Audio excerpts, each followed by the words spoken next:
죄송합니다. 원본 스크립트 세그먼트를 찾을 수 없어서 각색 작업을 진행할 수 없습니다. 앞서 제가 작성한 부분도 기록에 남아있지 않아 이어서 쓰기도 어렵습니다. 혹시 원하시는 원문 스크립트를 다시 첨부해 주실 수 있을까요? 그 내용을 한국어 K-드라마 스타일로 풍부하게 각색해 드리겠습니다. 나는 정말 온 마음을 다해 다가가려 했어요. 그런데 돌아오는 건 언제나 짧고 메마른 대답뿐이었죠. 그래도 혹시나 하는 마음에 아침마다 정성껏 밥상을 차렸어요. 하얀 쌀밥에 정갈한 나물 반찬들, 그리고 손수 담근 깍두기까지. 그래도 어머니의 표정은 늘 시큰둥했어요. 그 깊은 무표정 속에서 나는 내 마음이 조금씩 바스러지는 걸 느꼈죠. 옷을 사다 드린 적도 있어요. 요즘 유행하는 연한 핑크빛 니트였는데 내 눈엔 어머니께 참 잘 어울릴 것 같았거든요. 그런데 돌아온 말은 난 옷 필요 없다. 뭐 하러 이런데 돈을 쓰냐. 차가운 눈빛과 함께였죠. 가슴이 턱 막혔어요. 단지 기쁘게 해드리고 싶었을 뿐인데 모든 게 잘못된 것처럼 느껴졌어요. 신혼 초 몸은 하루 종일 피곤에 찌들어 있었지만 그래도 며느리로서 제대로 하고 싶었어요. 어머니께 힘이 되는 음식을 드리고 싶어서 밤새 곰탕을 끓였어요. 가마솥 안에서 사골이 하얗게 우러나도록 몇 시간이나 푹 고았죠.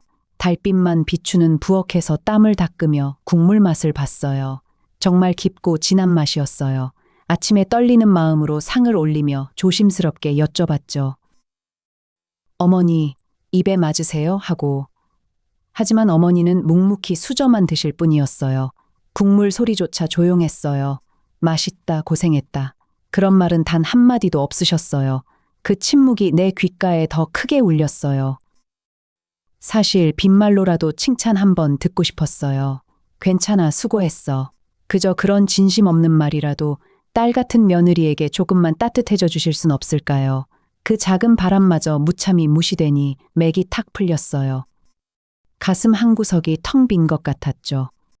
그리고 내가 작은 실수라도 할 때면 어머니는 절대 잊지 않고 차갑게 나무라셨어요. 식탁 위 젓가락이 살짝 삐뚤어졌을 때도, 바닥에 물 한 방울 떨어뜨렸을 때도 그 서늘한 눈빛은 뼛속까지 스며드는 듯했죠. 서운함은 조용히 쌓여갔어요. 마치 바닥에 가라앉은 앙금처럼 말이에요. 하지만 끝내 내색하지 않으려 애썼어요. 괜찮아요. 그냥 다 부족함 탓이야 라고 스스로에게 되뇌면서요. 눈물이 목구멍까지 차올라도 꿀꺽 삼켰어요. 그게 어른이 되는 길인 줄만 알았죠. 하지만 그 깊은 침묵 속에서 나는 점점 작아지고 있었어요. 아무도 모르게 나 혼자 천천히 사라지고 있던 걸지도 몰라요. 한 번쯤은 내 마음을 알아주길, 그저 그런 바람이 별처럼 멀게만 느껴지던 밤이었어요. 그런데도 나는 친정 엄마의 그 말을 절대 잊지 않았어요. 입술을 깨물며 귀머거리 3년, 벙어리 3년이라는 말을 속으로 되뇌고 또 되냈죠. 하지만 시간이 흐를수록 깨달았어요. 3년이 아니라 30년이 지나도 나는 여전히 이 집의 이방인이란 걸요. 어느 날은 유난히 몸이 천근만근 무거웠어요. 아침부터 울렁거리는 속을 겨우 진정시키며 식구들 아침상을 차렸는데 어머니가 국 한 모금을 드시곤 숟가락을 탁 내려놓으셨어요. 간이 왜 이러냐는 말씀에 나는 그만 정신이 번쩍 들었죠. 죄송합니다, 어머니. 제가 다시 끓여 올릴게요. 그렇게 허리를 굽신거리며 부엌으로 들어가는데 등 뒤에서 차가운 목소리가 따라 들어왔어요. 요즘 뭘 해도 건성이라니까.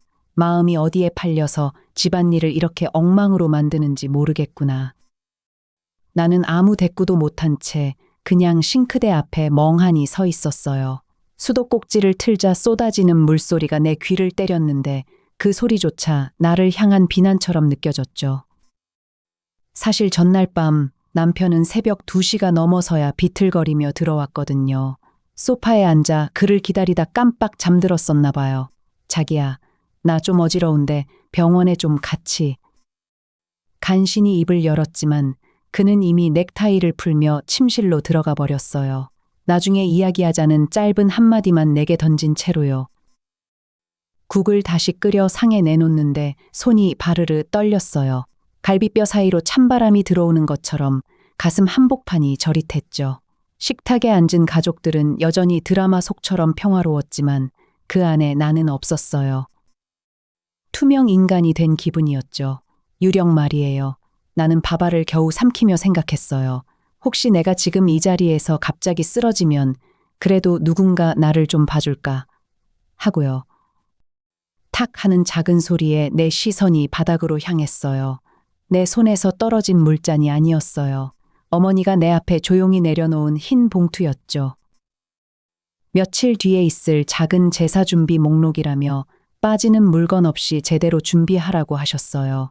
요즘 네가 워낙 정신이 없어 보이니까 종이에 적어주는 거라는 거예요. 신경 써서 적어주셨으니 잊어버리면 안 된다고. 그 말은 꼭 범죄자에게 내리는 선고 같았어요. 나는 종이를 받아들었지만 글자가 눈에 들어오지 않았어요. 그냥 모든 게 혼란스러웠죠. 정말 내가 못난 걸까요? 아니면 내 마음이 너무 지쳐서 이렇게 느끼는 걸까요? 대답 없는 질문만 목구멍에 걸려 있었어요. 남편을 바라봤지만 그는 핸드폰으로 증권 뉴스를 볼 뿐 내 고개 숙인 뒷모습엔 아무 관심도 없었죠. 세상에 완전히 혼자 남겨진 듯한 적막감이 밥상머리에 그 어떤 음식보다 더 쓰디쓰게 혀끝에 맴돌았어요. 입안 가득 쓴맛이 번져나갔고 나는 다시 한번 깨달았어요. 이 집의 봄은 참 멀기도 하구나. 아득하게 까마득하게 느껴지는 따스함이 나를 완전히 짓누르고 있었어요. 그렇게 시간은 물 흐르듯 흘러갔어요. 아침이면 어김없이 시어머니의 죽그릇을 챙기고 회사에서는 보고서와 씨름하다가 퇴근길에 장을 봤죠. 내 삶은 시계처럼 반복됐고 숨 쉴 틈 없이 돌아가는 하루 속에서 나는 점점 지쳐갔어요. 하지만 누구에게도 말 못할 짐이었기에 그저 입술을 깨물며 견뎠어요. 그러던 어느 날 시어머니가 유난히 입맛이 없다며 밥상을 물리셨어요. 요즘 부쩍 기운도 없어 보였고 얼굴빛도 허옇게 질려 있었죠. 찜찜한 마음에 모시고 간 종합병원에서 의사는 무표정하게 말했어요. 위암 말기입니다. 수술은 어렵고 항암 치료를 시작해야 합니다. 순간 온 세상이 멈춘 듯 했어요. 복도 불빛만이 차갑게 머리 위에서 깜빡이고 있었죠. 시어머니는 믿기지 않는다는 듯 의사를 바라보다가 이내 나를 돌아보며 악에 받친 소리로 물었어요.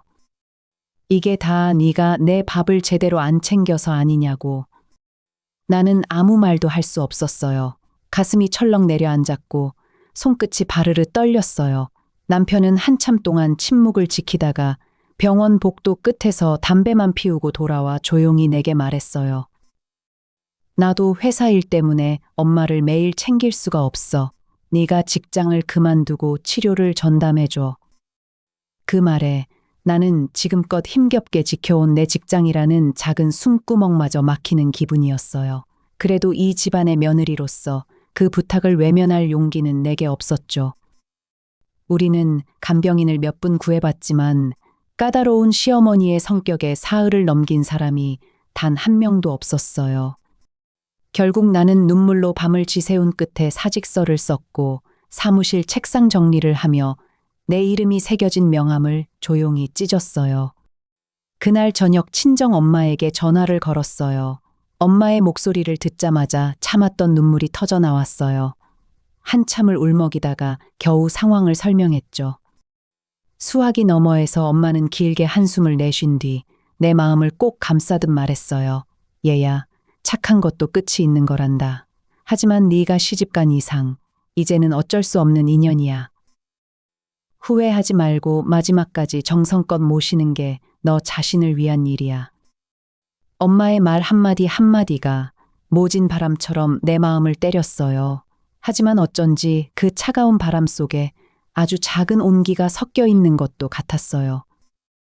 이제 나는 이 길고도 막막한 간병의 길에 홀로 서게 되었고 눈앞에 펼쳐진 시간은 온통 짙은 어둠뿐이었죠. 가족이라는 이름으로 나를 완전히 집어삼킨 이 집안에서 나는 그렇게 한없이 작아지고 있었어요. 그리고 나는 알았어요. 이 시련은 아직 시작에 불과하다는 것을. 내 인생의 봄은 어쩌면 영원히 오지 않을지도 모른다고. 병수발이 시작된 지 벌써 한 달째. 내 몸은 완전히 망가져가고 있었어요. 하루에도 몇 번씩 죽을 쑤느라 손목이 시큰거렸고 허리는 욕창 방지 체위 변경으로 인해 끊어질 듯 아팠죠. 그날도 김이 모락모락 나는 죽을 한 숟갈 떠서 식혀가며 입에 넣어드리는데 어머니의 얼굴이 금세 일그러졌어요. 이게 뭐야. 비린내가 진동을 하네. 네가 끓인 건 왜 입에 맞는 게 하나도 없냐. 죽그릇을 거칠게 밀쳐내는 손길에 숟가락이 바닥으로 떨어지며 둔탁한 소리를 냈어요. 뜨거운 죽이 내 손목을 덮쳤지만 나는 아무 말도 할 수 없었죠. 고맙다는 말은 고사하고 오히려 매일같이 들려오는 호통 속에서 나는 점점 말라가는 화분 같았어요. 가장 힘든 건 몸이 아니었어요. 바로 마음의 벽이었죠. 남편은 바쁘다는 핑계로 병실엔 그림자조차 보이지 않았어요. 가끔 늦은 밤 전화기 너머로 들려오는 짧은 한마디. 여보, 수고 많아. 조금만 더 힘써줘. 내가 요즘 프로젝트 때문에 정신이 없어서. 차가운 기계음 너머로 그저 수고 좀 더 해달라는 재촉분. 내 마음 깊은 곳에서부터 무언가가 조금씩 무너져 내리는 소리가 들렸어요. 그러던 어느 이른 새벽 어머니의 숨소리가 갑자기 가늘어지기 시작했어요. 나는 가슴이 철렁 내려앉아 곧바로 남편에게 전화를 걸었고 군대 간 아들과 시누이에게도 연락했죠. 모두가 허겁지겁 달려와 침상 곁에 모여들었을 때 창밖엔 희미한 여명이 번지고 있었어요. 어머니의 의식은 분명 흐릿했지만 그 순간 초점 잃은 눈빛이 잠시 나를 향했어요. 무언가 말을 하려는 듯 갈라진 입술이 살짝 떨렸지만 끝내 아무 말도 없이 이불 위로 손을 떨어뜨리며 조용히 눈을 감으셨어요. 나는 그 자리에 그대로 멈춰 섰죠. 마지막 순간까지 단 한마디의 따뜻한 말도 듣지 못한 채 이 집에 시집 온 지 벌써 몇 년째인가. 나는 그들에게 영원한 타인이었을까요? 남들은 이제 드디어 보답받을 차례라고 하늘이 무너져도 이제는 편해졌다고 말하겠죠. 하지만 내 마음속 텅 빈 공간은 아무것도 채워지지 않은 채 그대로 굳어버렸어요. 남편은 아들의 손을 부여잡고 잠시 눈물을 보이다가 내 쪽을 돌아보며 나직이 말했어요. 고생했어. 정말 고마워. 그 한마디가 그토록 기다리던 말이 건네지는 순간이었는데 왜 나는 이렇게도 공허하기만 할까요? 눈가에 맺힌 눈물조차 뜨겁지 않은 밑바닥까지 식어버린 새벽이었어요. 빈소를 지키던 이틀째 밤이었어요. 조문객들의 발길이 드문드문 끊기고 복도에는 쓸쓸한 정적만 감돌았죠. 그때 남편이 느닷없이 내 팔을 잡아 끌었어요. 잠깐 얘기 좀 하자면서 복도 저 끝 아무도 없는 구석으로 데려갔어요. 형광등 불빛이 창백하게 내리쬐는 그곳에서 남편은 아무 말 없이 주머니에서 서류 봉투를 꺼냈어요. 그리고 그 안에서 접힌 종이를 내 손에 쥐어줬죠. 이혼 서류였어요. 세상이 멈춘 것 같았어요. 20살 순백의 웨딩드레스를 입고 긴장한 채 서 있던 첫 만남이 떠올랐어요. 그날 시어머니는 환한 미소로 내 손을 꼭 잡으며 말했었죠. 오늘부터 넌 내 진짜 딸이야. 아픈 데 없이 잘 살자. 그 말이 나는 그렇게 고마웠는데 그 따뜻한 눈빛 뒤에 이런 칼날이 숨겨져 있을 줄은 몰랐어요. 20년을 기다린 끝에 그녀의 마지막 유언은 나를 지우는 것이었죠. 남편의 입술이 움직였어요. 엄마 돌아가시기 전에 나한테 말씀하셨어. 꼭 닉 쫓아내려고. 그 말에 나는 그 자리에 얼어붙었어요. 뭐라고요? 내 목소리는 바람 빠진 풍선처럼 흘러나왔어요. 남편은 침착했어요. 얼굴엔 그 어떤 죄책감도 보이지 않았죠. 네가 마음에 안 든다고 하셨어. 처음부터 죽을 때까지. 그러니까 유언을 어길 순 없잖아. 그는 그렇게 태연하게 말했어요. 20년이 넘는 세월을 그림자처럼 살아왔어요. 아침마다 어머니의 죽을 쓰고 병원 신세를 지는 날이면 밤을 새워 간병했죠. 결혼 반지 대신 헌신을 증명하듯 나는 늘 집안의 공기 같은 존재였어요. 그래도 언젠가는 진심이 통하겠지. 그렇게 믿었는데 그 믿음이 이 한 장의 종이에 산산조각 나버렸어요. 내 손에 쥐어진 서류가 마치 불덩이처럼 뜨거웠어요. 눈물이 나기보다 가슴 한복판에 구멍이 뚫린 듯 허전했죠. 나를 향한 어머니의 마지막 말, 병석에서조차 나를 지워버린 그 차가운 배신감. 남편은 서명하라고, 빨리 도장 찍으라고 재촉했어요. 나는 떨리는 손으로 서류를 펼쳐봤죠. 거기엔 이미 그의 도장이 찍혀 있었어요. 이 순간을 얼마나 기다렸을까요? 어쩌면 시어머니가 살아계실 때도 마음은 이미 떠나 있었는지도 몰라요. 나는 그 앞에서 웃음이 터져 나왔어요. 울음도 아닌 기괴한 웃음이요. 당신, 지금 진심이에요? 20년을 같이 산 아내한테 단 하루도 내 편이 되어주지 않고 시키는 대로 이혼하자는 거예요? 남편은 고개를 숙이지도 않고 대답했어요. 엄마 뜻이니까. 그 한마디에 나는 모든 걸 내려놨죠. 내 청춘, 내 노력, 내 인내는 결국 아무 의미도 없었어요. 이 집에서 나는 그저 이름 없는 머슴이었을 뿐이에요. 나는 서류를 펼쳐든 다음 떨리지 않는 손으로 사인을 한 뒤에 그 종이를 남편의 가슴에 탁 내밀었어요. 알겠어요. 그럼 이혼하죠. 하지만 마지막으로 하나만 말할게요. 나는 남편의 눈을 똑바로 바라보며 차분한 목소리로 말했어요. 당신은 평생 엄마 뒤만 쫓아다니는 꼭두각시였어요. 이제 자유를 줄 테니 남은 생은 제발 제대로 살아요. 그 말을 남기고 나는 빈소를 나왔어요. 시댁 식구들이 놀란 눈으로 나를 쳐다봤지만 그 어떤 시선도 더는 내 마음을 찌르지 못했죠. 뒤에서 누군가 부르는 소리가 들렸지만 발걸음을 멈추지 않았어요. 밤 공기가 차가웠어요. 그래도 이제서야 숨이 쉬어지는 기분이었어요. 20년 만에 나는 비로소 진짜 내가 되어 그 어두운 복도를 떠났습니다. 빈소를 나와 어둠 속에 잠시 서 있던 그 순간 차가운 바람이 얼굴을 스쳤고 흩날리던 20년의 세월이 눈앞에 아른거렸다. 그런데 등 뒤에서 다급하게 달려오는 발소리가 들렸다. 나는 천천히 뒤를 돌아보았다. 남편이었다. 그는 평소답지 않게 숨을 헐떡이며 떨리는 손으로 서류 뭉치를 내밀었다. 잠깐만요. 이걸 안 말할 수가 없네요. 그의 목소리는 바짝 말라 있었다. 나는 아무 말 없이 그를 바라보았다.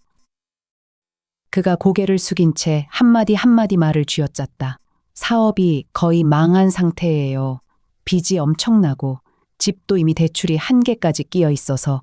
그리고 다음 말을 듣는 순간 내 심장이 잠시 멎는 듯했다. 위자료랑 재산 분할은 5천만 원밖에 드릴 수 없어요. 5천만 원. 수많은 밤을 지새우며 이 집을 지켜온 나날이 그의 무심한 입술 사이에서 단돈 5천만 원으로 환산되고 있었다. 겨우 그 돈으로 내 청춘을, 내 숨통을 조여온 인내의 세월을 값 매긴다는 게 너무나 황당했다. 나는 눈을 감고 천천히 심호흡을 했다. 이 순간 분노보다 더 큰 의문이 나를 뒤흔들었다. 시어머니는 왜 그리도 서둘러 이혼을 밀어붙였을까? 그리고 이 남자가 이렇게 다급하게 장례도 끝나기 전에 이런 말을 꺼내는 이유가 무엇일까? 뭔가 숨기고 있는 게 분명했다. 나는 눈을 뜨고 남편을 똑바로 응시했다. 그는 내 시선을 받자마자 눈을 내리깔고 손끝을 바르르 떨었다. 마치 짐승이 몰린 듯한 그 비겁한 표정. 그제야 나는 알 수 있었다. 이 남편은, 그리고 그 뒤에 있는 시어머니는 결코 내가 원하는 답을 주지 않으리라는 것을. 나는 한 걸음 다가서서 그의 얼굴 바로 앞에서 입을 열었다. 장례가 아직 발인도 안 끝났어요. 내 목소리는 바람보다 더 차가웠다. 이런 이야기를 지금 할 때인가요? 어머니의 마지막 길도 온전히 보내드리지 못할 만큼 그렇게나 급한 일인가요? 남편이 입술을 달싹였지만 이내 아무 말도 하지 못했다. 나는 그가 한 손에 움켜쥔 이혼 서류를 다시 그의 품 안으로 밀어넣었다. 그리고 또박또박 한 음절 한 음절마다 칼날을 실어서 덧붙였다. 장례부터 제대로 치릅시다. 그게 사람이 지킬 마지막 도리잖아요. 그 다음에 그때 가서 얘기해요, 우리. 남편은 뒤로 한 걸음 물러서며 내 얼굴에서 무언가를 읽으려 애쓰는 듯 했다. 하지만 나는 이미 그에게서 등을 돌린 뒤였다. 쌀쌀한 바람을 가르며 나는 조용히 빈소로 향하는 복도를 다시 올랐다. 이제는 두려움이 없었다. 눈 속에 비친 시댁 식구들의 경계하는 시선도, 귓가를 스치는 속삭임도 아무것도 내 마음을 건드리지 못했다. 오히려 이 모든 일을 반드시 끝내야겠다는 차가운 각오만이 가슴에 단단히 박혔다. 그래, 아직 포기할 수 없어. 나는 어머니의 영정 앞에 정중히 절을 올리며 마음속으로 다짐했다. 이 치욕의 순간을 반드시 진실로 갚아주겠다고 5천만 원에 울지 않을 것이다. 대신 그들이 감춘 비밀을 반드시 찾아내리라. 그래야만 내 인생 20년이 비로소 끝날 테니까. 차가운 겨울바람이 장례식장 밖 복도를 휩쓸었다. 나는 어머니의 영정 사진을 똑바로 응시했다. 사진 속 그녀의 미소는 너무나 평화로워서 오히려 내 심장을 칼로 도려내는 듯했다. 어머니, 왜 거기 계셨어요? 왜 바로 그날 밤. 목구멍까지 차오르는 울음을 나는 억지로 삼켰다.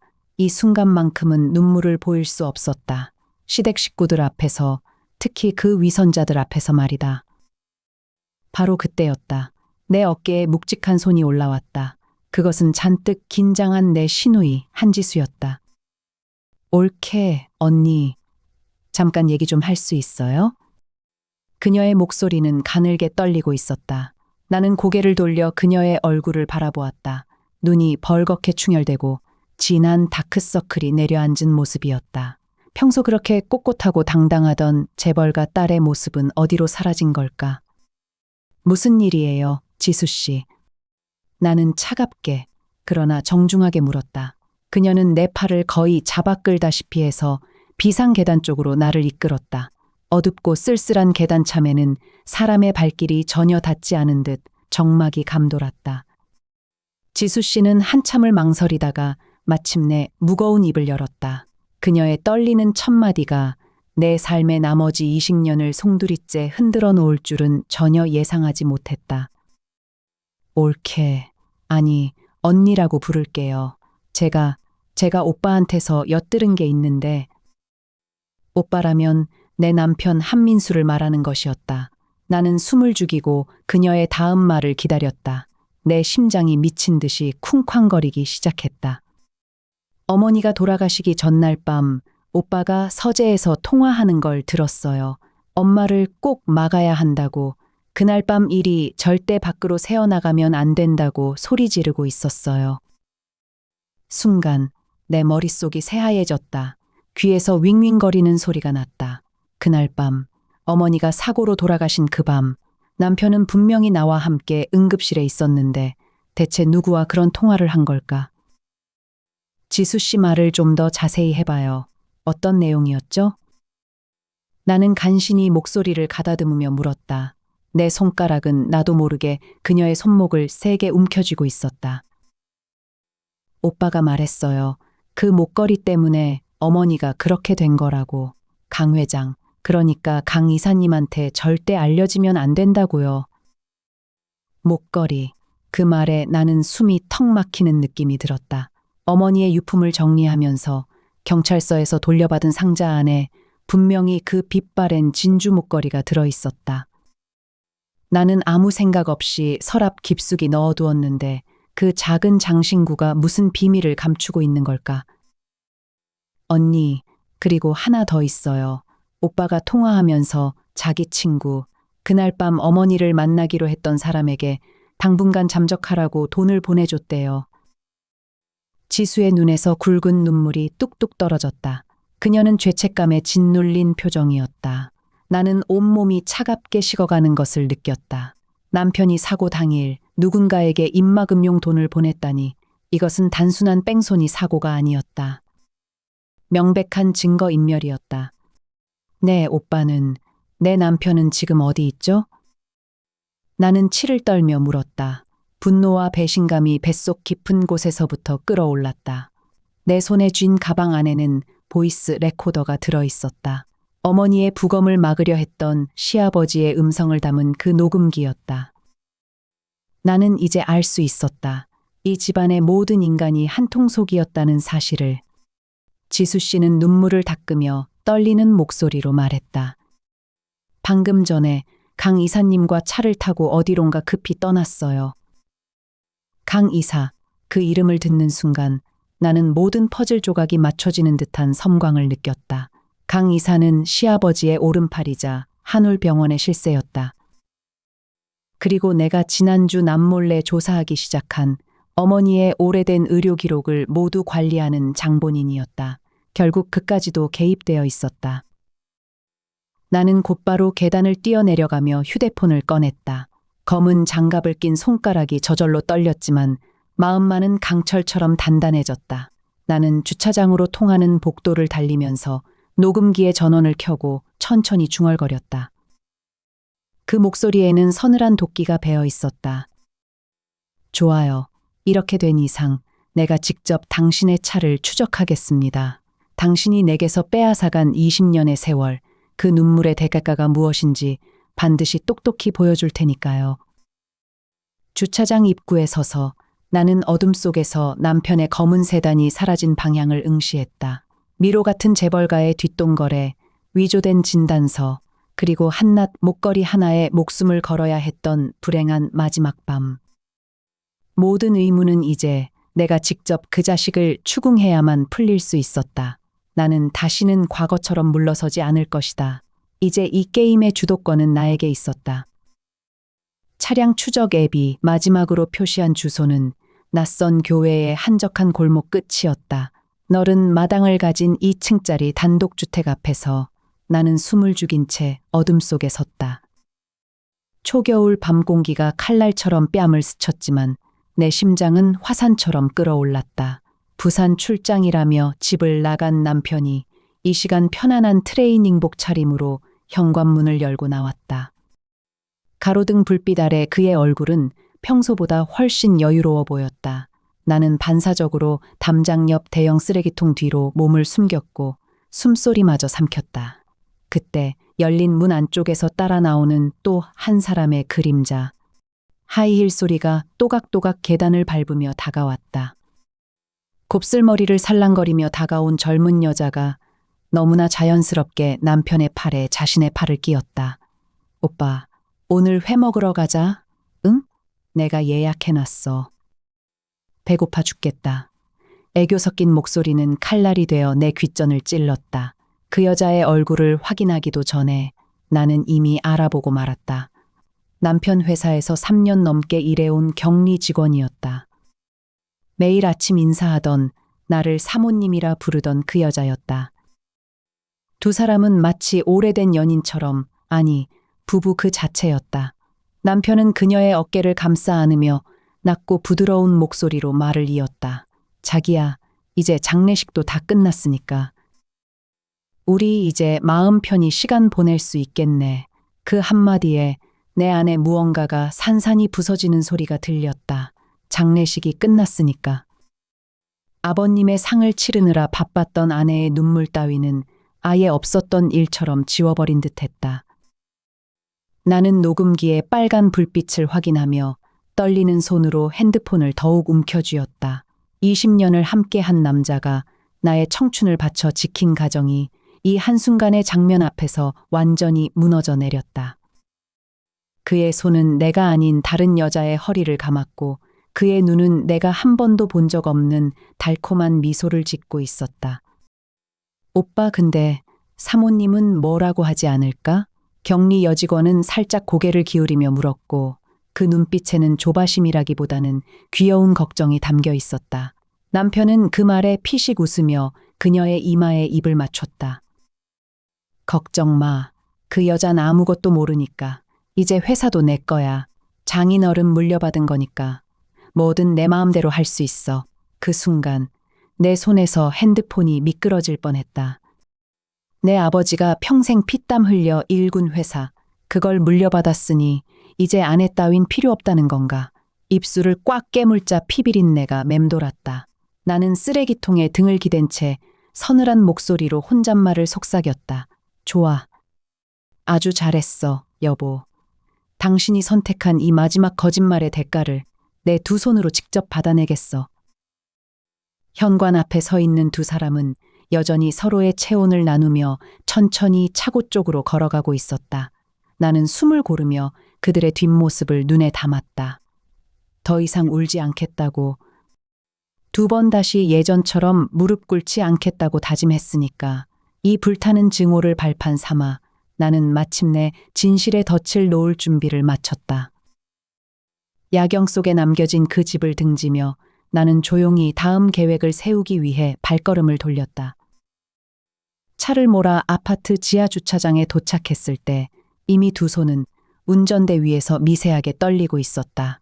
숨을 깊게 들이마셔도 가슴 속에서 끓어오르는 분노는 가라앉지 않았다.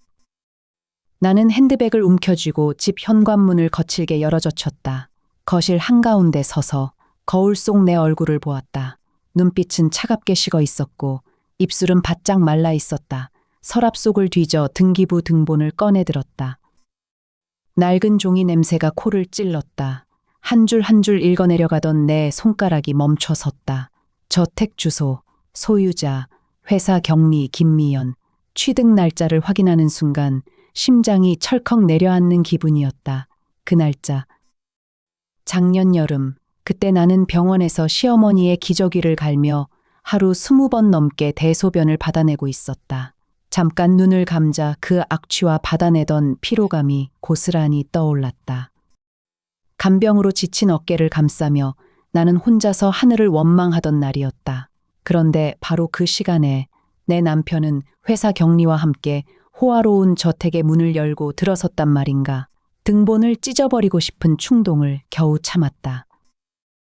이 종이 한 장이 내게 보여주는 것은 한 여자가 평생 바쳐 쌓은 신뢰가 산산조각나는 순간이었다. 나는 식탁 의자에 털썩 주저앉았다. 물을 마시려고 컵을 입에 가져갔지만 손이 떨려 물이 입술 밖으로 흘러내렸다. 차가운 물방울이 턱을 타고 떨어지는 느낌도 나에게는 아무렇지 않았다. 그때 남편이 무심코 던진 말이 머릿속에 울려 퍼졌다. 5천만 원이면 넉넉하지 않아? 이혼 서류에 도장 찍어. 그 말을 들었을 때 나는 영문을 몰랐다. 죄책감 없는 그의 얼굴이 떠오르자 속에서 뜨거운 무엇이 치밀었다. 이 모든 걸 어머니가 숨을 거두실 때까지 내 손목이 부러져라 간병한 시간을 그걸 5천만 원으로 덮어버리려 한 거구나. 거기다 회사 돈을 빼돌려 첩에게 집을 사주고 나는 쫓겨나야 하는 신세. 나는 주먹을 꽉 쥐었다. 손톱이 살을 파고들었다. 비명을 삼키며 나는 중얼거렸다. 이대로 물러날 순 없어. 절대. 의자에서 천천히 일어나. 나는 서재로 걸어 들어갔다.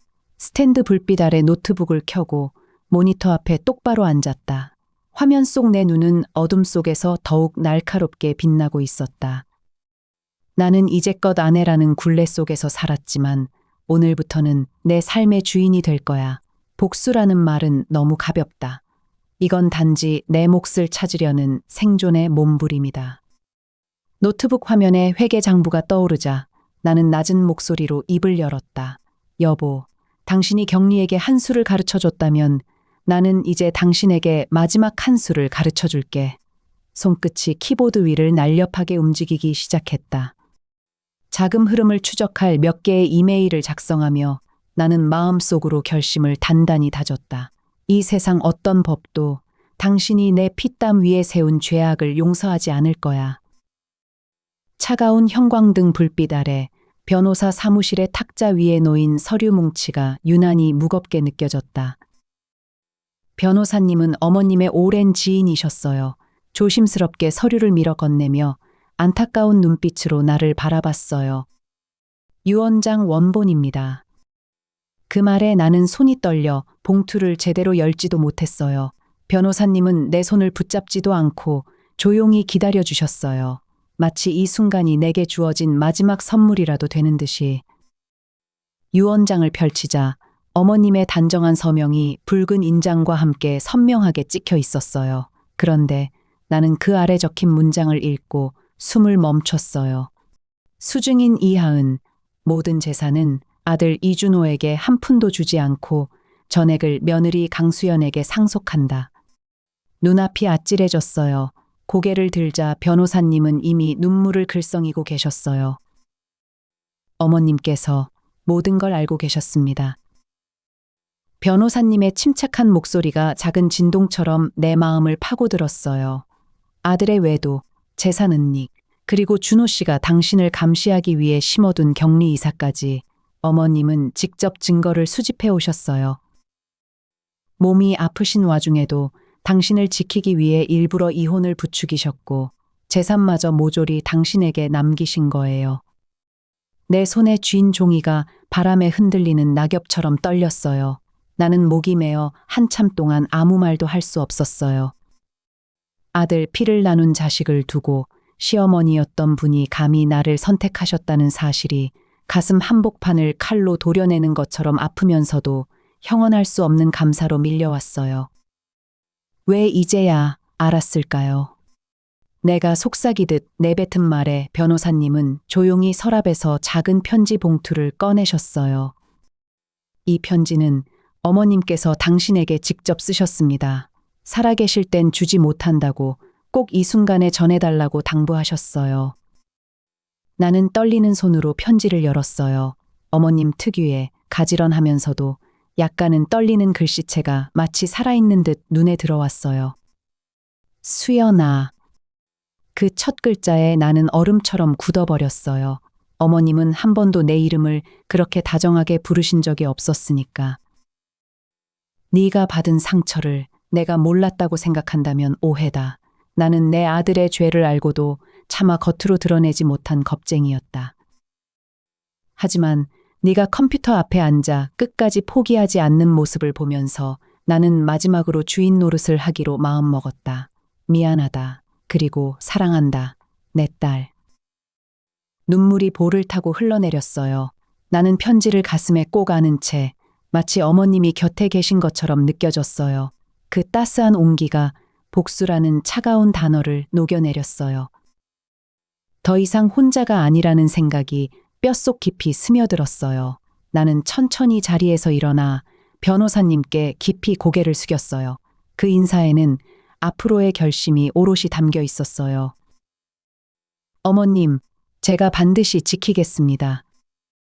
서재로 돌아온 나는 아직도 시뻘겋게 달아올라 있는 노트북 화면을 바라봤어요. 손가락 끝에선 방금 전까지 남편의 자금 흐름을 추적하던 이메일 초안이 깜빡이고 있었어요. 나는 키보드 위에 손을 올리며 편지의 마지막 구절을 조용히 되뇌었어요. 주인 노릇. 그래 어머님. 나는 이제 단 한 사람의 아내도 상처 입은 며느리도 아니야. 스스로 당당히 내 인생의 주인으로 서겠어요. 모니터에 비친 내 눈동자는 더 이상 눈물로만 얼룩지지 않았어요. 그 안에는 분명히 불꽃이 타오르고 있었어요. 변호사님은 내 표정을 아셨을까요? 잠시 말을 멈추고 나를 바라보셨어요. 변호사님의 눈빛은 차가운 법정의 그것이 아니라 마치 오랜 가족을 대하는 듯한 연민으로 가득 차 있었죠.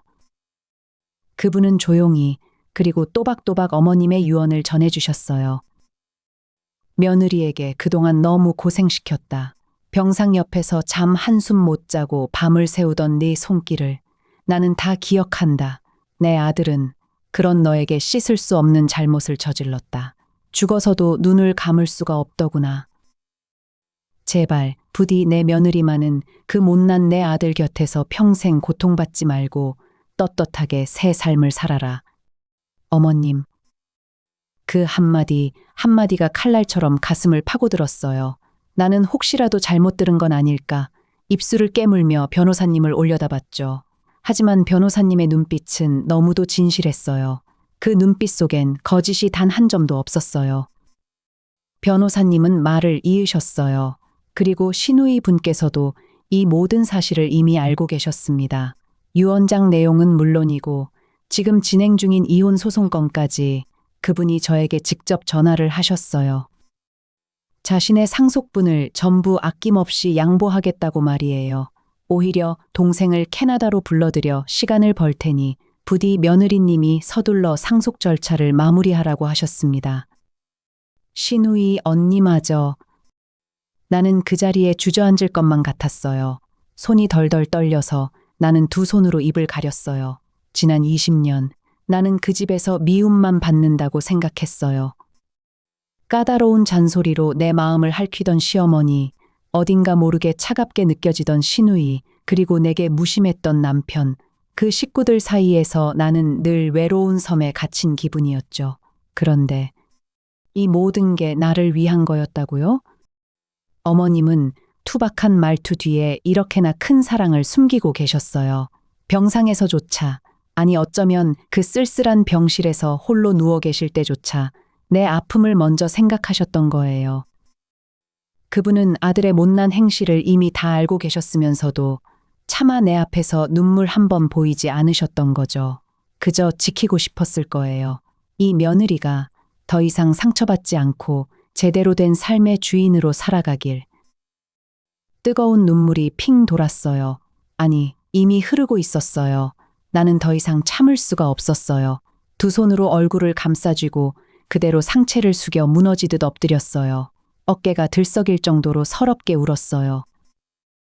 그동안 꾹꾹 눌러 담았던 서러움과 억울함, 그리고 이제야 깨달은 숨막히도록 따스한 사랑이 한꺼번에 터져 나왔죠. 변호사님은 조용히 자리에서 일어나 내 옆에 하얀 휴지를 놓아주셨어요.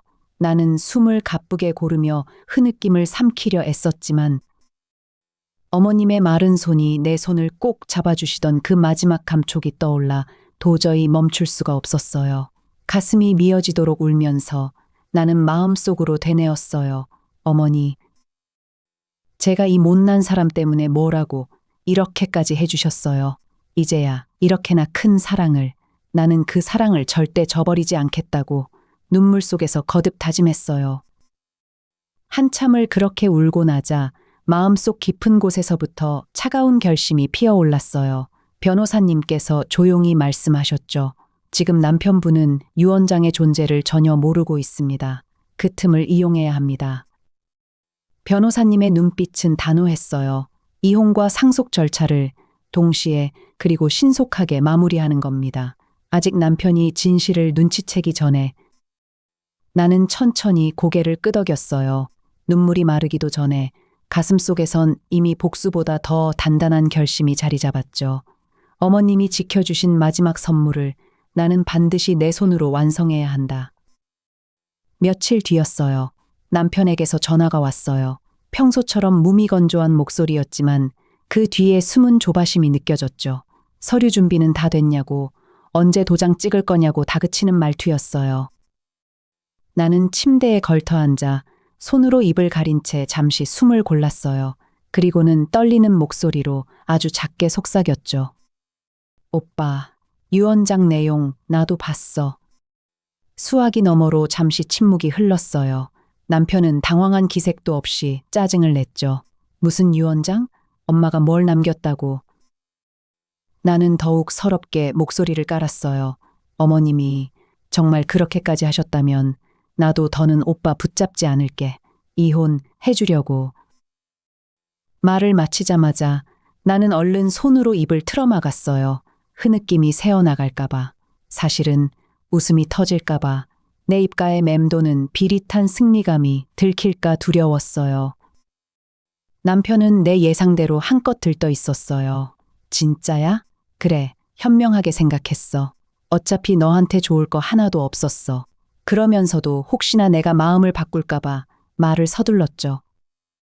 내일 당장 법원에 서류 접수하자고 시간을 딱 잡아오는 거야. 그러고는 숨을 한 번 들이쉬더니 마치 엄청난 선심을 쓰듯 덧붙였어요. 위자료는 못 줘도 이사 비용으로 5천만 원 정도는 챙겨줄 수 있어. 아버지 몰래 내 비상금에서 줄 테니까 잔말 말고 내일 서류 들고 나와. 나는 가까스로 목소리를 가다듬었죠. 그래, 고마워 오빠. 전화를 끊고 나서 나는 한동안 멍하니 창밖을 바라봤어요. 어머니가 남긴 그 유언장 한 장이 얼마나 완벽한 함정이었는지. 남편은 아무것도 모른 채 내 손에 직접 상속과 이혼의 열쇠를 쥐어주고 있었어요. 나는 조용히 심호흡을 했어요. 이제 카드를 내려놓을 시간이야. 아주 천천히 가장 완벽한 순간에 가슴속에서 뜨거운 무언가가 다시 차오르는 게 느껴졌지만 이번에는 눈물이 아니었어요. 이건 바로 내 인생을 되찾을 마지막 반격이었으니까. 이혼 서류의 마지막 도장이 찍히던 그 순간 나는 너무나 담담했어요. 법원 복도에서 남편이 어색하게 손을 흔들며 돌아서는 뒷모습을 보고도 마음 한구석은 이미 다음 스텝을 향해 달려가고 있었죠. 그날 밤 신우이에게서 캐나다로 떠나자는 급한 전화가 왔어요. 오빠한테 이민 관련 위임 서류 처리 때문에 같이 가야 한다고 지금 바로 비행기표를 끊자고 하더군요. 나는 조용히 입꼬리를 올리며 그녀에게 문자를 보냈어요. 언니 수고했어요. 이제 제가 할게요. 그리고 다음 날 아침부터 모든 것은 정광석화처럼 움직였어요.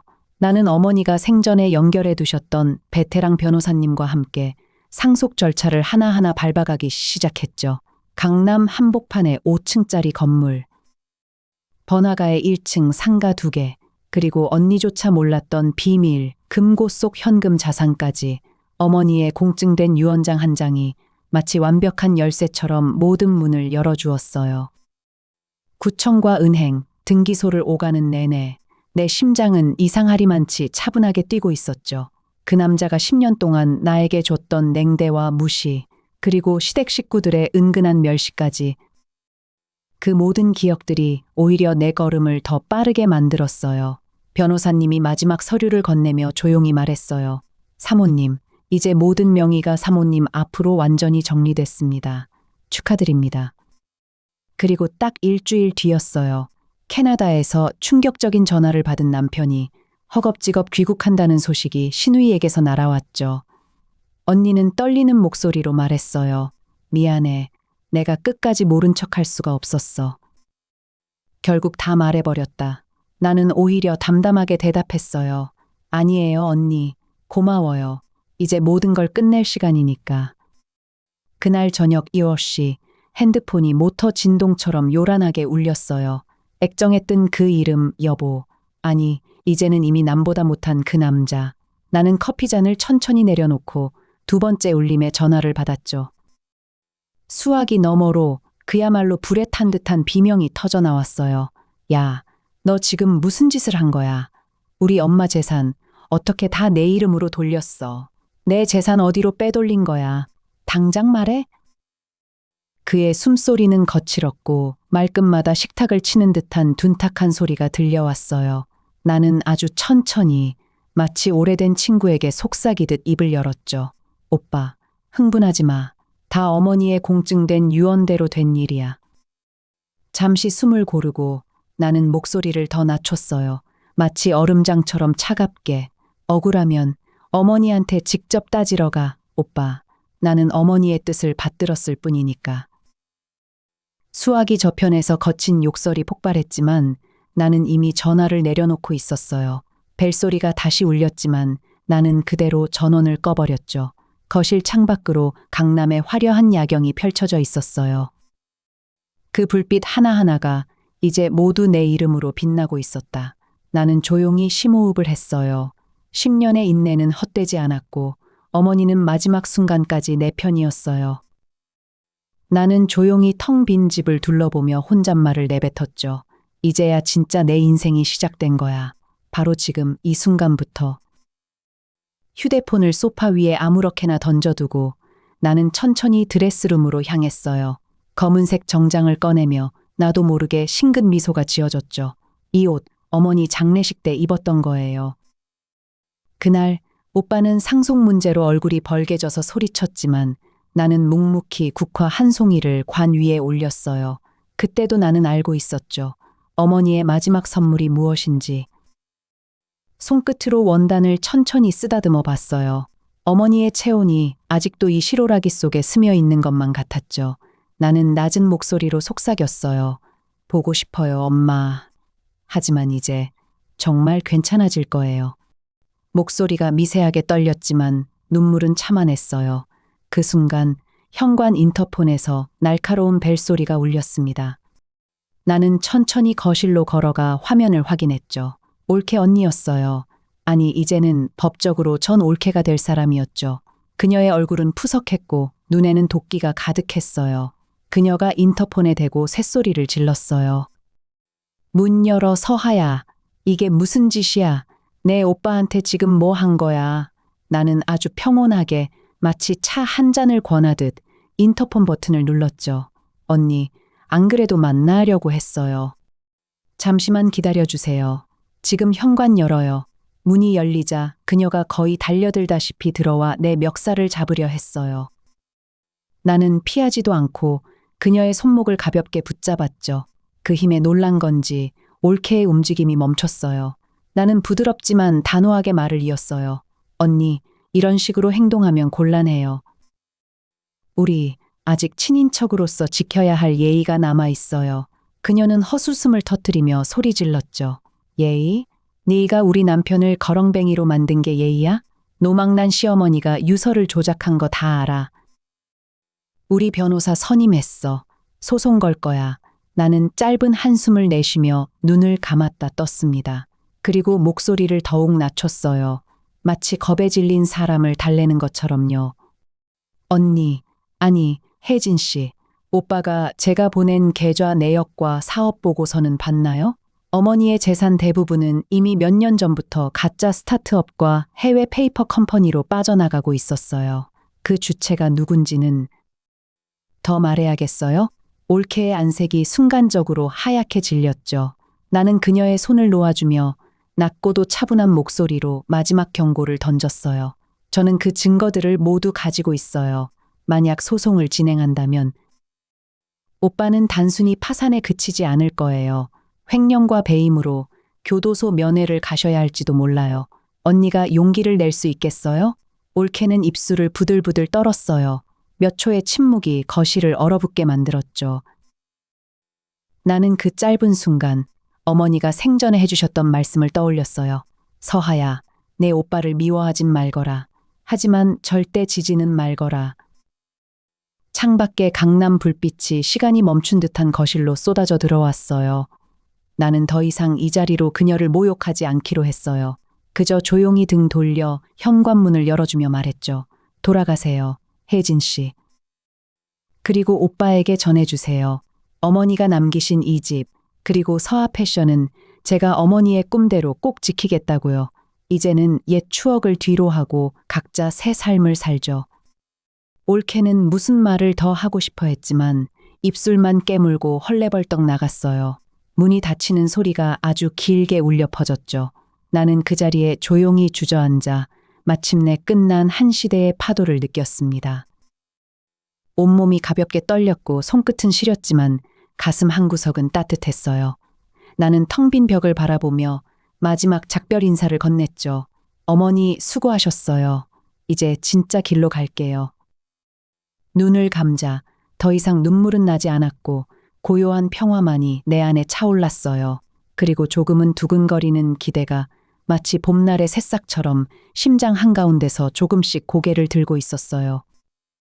나는 일어나 새로 준비한 캐리어를 끌고 현관을 나섰습니다. 캐리어 바퀴 소리가 복도를 천천히 울리다 문 밖으로 완전히 나와 멈췄어요. 나는 잠시 뒤돌아 오래된 현관을 한 번 더 바라봤죠. 그리고 가슴 깊이 작별을 고했어요. 진짜로 이번이 마지막이라고. 그로부터 꼭 한 달 뒤였어요. 어머니의 납골당을 찾은 건 활짝 핀 봄꽃이 하늘을 가득 덮던 오후였어요. 나는 그곳에 조용히 서서 낡은 사진 속 무표정한 얼굴을 한참 올려다봤죠. 그런데 이상하게도 이제는 그 얼굴이 더 이상 차갑지 않았어요. 오히려 깊은 주름 사이로 말하지 못한 수많은 말들이 숨쉬고 있는 것만 같았죠. 나는 떨리는 손끝으로 사진을 살며시 쓸며 천천히 입을 열었어요. 어머니, 보고 싶었어요. 살아계신 동안 어머니의 그 모진 말씀들에 제가 얼마나 속상했는지 몰라요. 잔소리, 면박, 차가운 눈빛. 하지만 이제야 알 것 같아요. 그 모든 게 사실은 서툰 표현이었다는 걸요. 당신의 깊고도 어설픈 사랑이었다는 걸. 어머니는 저를 정말 딸처럼 아끼셨던죠. 왜 진작 이 마음을 읽지 못했을까요? 참 바보였어요, 내가. 목이 메어와 말이 끊어질 뻔했지만 나는 끝내 웃음을 머금었어요. 눈물은 이제 아프지 않았죠. 그저 가슴이 먹먹하게 따뜻했어요. 어머니, 걱정 마세요. 어머니가 남겨주신 그 모든 재산, 그리고 서하 패션, 절대 헛되이 쓰지 않겠다고 약속했잖아요. 저 어머니의 꿈대로 조금 다르게 풀어내기로 했어요. 회사는 더 크게 키워서 수익의 상당 부분을 어려운 이웃을 위한 기부금으로 조성했죠. 기부처에는 모두 어머니의 이름을 새겼어요. 서하 이현숙. 그 이름으로 많은 아이들이 따뜻한 밥을 먹고 외로운 어르신들께서 겨울 난방을 걱정하지 않게 됐어요. 어머니의 깊은 울타리가 이제 더 넓은 세상으로 퍼져나가는 거예요. 당신의 삶이 마지막엔 꼭 승리했다는 걸 세상에 증명해 보이고 싶었어요. 그리고 아들, 민준이는 정말 씩씩하게 잘 자라고 있어요. 할머니 이야기를 들려줄 때마다 녀석 눈이 반짝여요. 할머니는 하늘에서 별이 되어 우리를 지켜보고 계시단다. 그 말에 녀석은 매일 밤 창문을 열고 저 별이 할머니 별이냐고 물어요. 그 모습을 볼 때마다 나는 어머니를 조금 더 닮고 싶다는 생각을 해요. 표현은 서툴러도 마음 깊이 간직한 사랑만은 결코 지워지지 않는 사람으로 이제 나는 떳떳한 매일을 살아가고 있어요. 20년 넘게 한결같이 어머니 곁을 지킨 그 시절이 결코 헛되지 않았음을 온몸으로 느끼면서요. 어머니가 제게 주신 마지막 유산은 돈이나 회사가 아니었어요. 그건 바로 변하지 않는 마음의 힘이었죠. 아무도 알아주지 않아도 인정해주지 않아도 묵묵히 제자리를 지키는 마음. 그 마음이 마침내 가장 큰 응답을 받는 순간을 나는 똑똑히 보았어요. 어머니의 유언 속에 제 이름이 적혀 있던 그 순간을 차창 밖으로 노을이 마치 꽃잎처럼 번지고 있어요.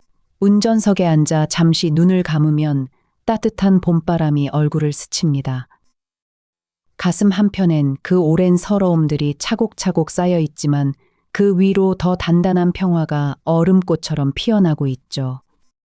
나는 이제 누군가의 며느리도 누군가의 올케도 아닌 그저 나 자신으로서 온전히 사랑하는 법을 배웠어요. 그리고 이 자그마한 마음의 햇살을 앞으로 만날 모든 이들에게 나누어 주며 살 거예요. 여러분, 인생은 때로 무표정한 사진처럼 차갑고 딱딱해 보일 때가 있어요. 하지만 그 이면에는 당신이 미처 깨닫지 못한 깊고 조용한 사랑이 숨쉬고 있을지도 몰라요. 끝까지 믿어주는 것, 그것이 사랑의 가장 용감한 시작이란 걸 나는 이제 알았어요. 나의 이야기는 세상 모든 담담한 당신께 바칩니다. 당신의 하루하루가 언젠가 반드시 햇살처럼 보답받을 거예요.